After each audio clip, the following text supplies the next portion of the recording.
On April 12th, Nick Crott, Amanda Tipton, and Carrie Dobson interviewed Marcia Hirsch from the Carolina Refugee Resettlement Agency, or CRRA. The CRRA is one of the many organizations across the nation that helps refugees from many different countries find a new job, home, and safety in the United States. This is a brief summary describing how this process and agency works.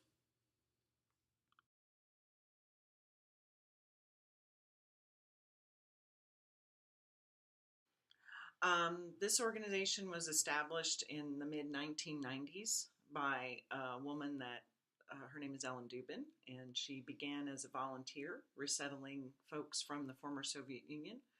And then it moved on from there, that she started to take more and more clients and eventually established what was at the time Highest, North Carolina.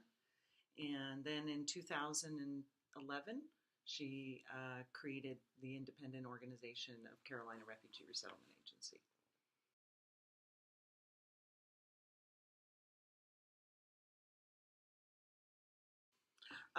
The bulk of our funding comes either through the State Department in the reception and placement process, or also at the federal level, the Department of Health and Human Services has a small sub-office, the Office of Refugee Resettlement, and they distribute congressional funding for a variety of different programs.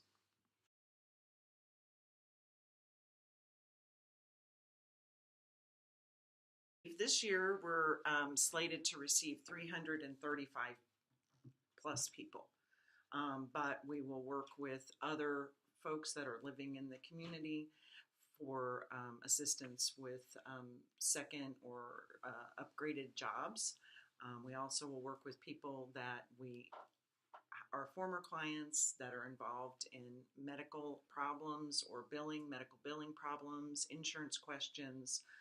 We have a Board of Immigration Appeals or BIA accreditation, so we can work with people in the community for their immigration legal services.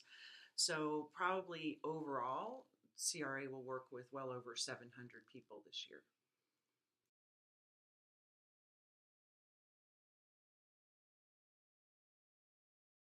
So the first thing that happens is that someone is in a perilous situation and they're forced to flee from their home country to a second, and then they must register with the United Nations for their refugee status abroad.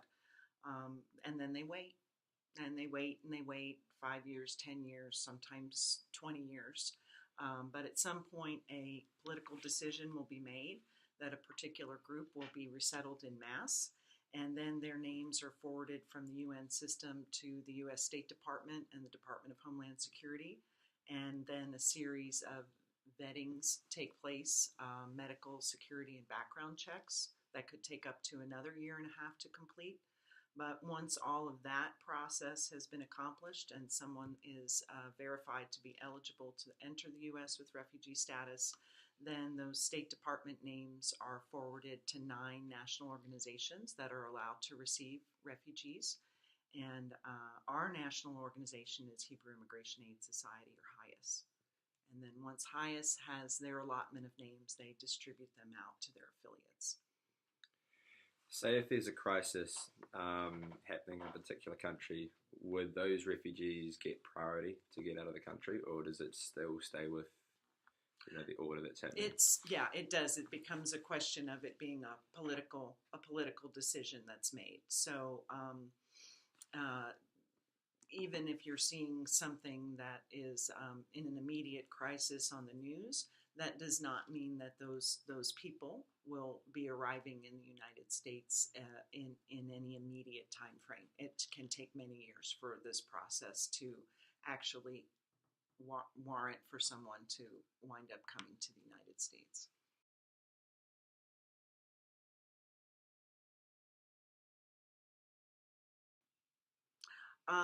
My favorite part of the program is being able to see clients come in and then seeing them some months later as they've really progressed in their lives. We just had that happen the other day, actually. I had a client who's been here for about a year, and he came into the office the other day. with a new car in the parking lot. So we had to go out and go see his car. And that's just thrilling that he was able to work and save his money and had gotten his driver's license and purchased a car. And, he's moving along very rapidly to having a stable life here in this country. And that's exciting to see. And it's exciting to see his face when he's showing me his car. Yeah. So. Yeah, that's awesome.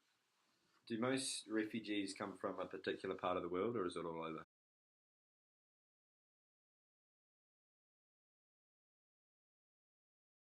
People are coming in from all over the world. It's varied with those political decisions. Which group is sort of dominating the caseload will vary from over the course of years. So at one point in the recent past, CRA was mostly resettling people from Burma and Bhutan. Those resettlements have been going on since 2008. And so now those numbers are starting to slide away, as most of those people have been moved to other parts of the world from that second location. And we're starting to see an increase in people from the Congo, from Somalia, and then of course there's the current issues related to the Syrians. So we're anticipating, as this year moves forward, that we'll receive more people from Syria. So our office is currently in a shift where we're receiving people from all of those countries right now, and certain groups are dropping off as others increase. So we've received people from over 10 different countries in this past year.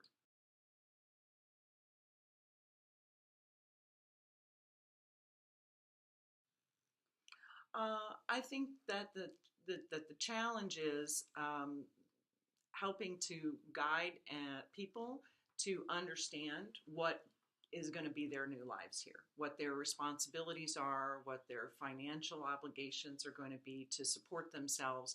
I think that's kind of surprising to people. There may be an image of that the United States is an easy life, right?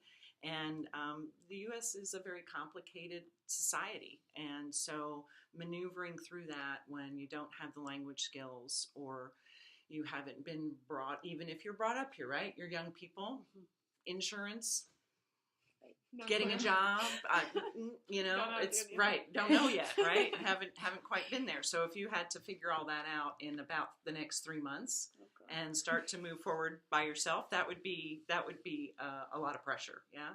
So that's the challenge, is to kind of help people move along and understand that they're under that pressure.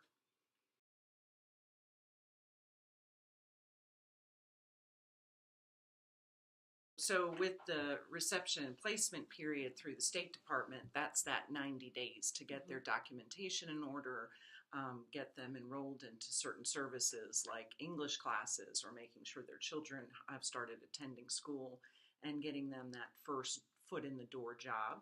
But we do have other funding to help support a variety of other needs. So we have intensive case management for people with medical problems, so they can be guided for specialists and for making sure that they have their long-term therapies and medications and things like that. We can work with those folks for up to a year. And then we can work with people that are looking for employment or looking for job upgrades for up to 5 years.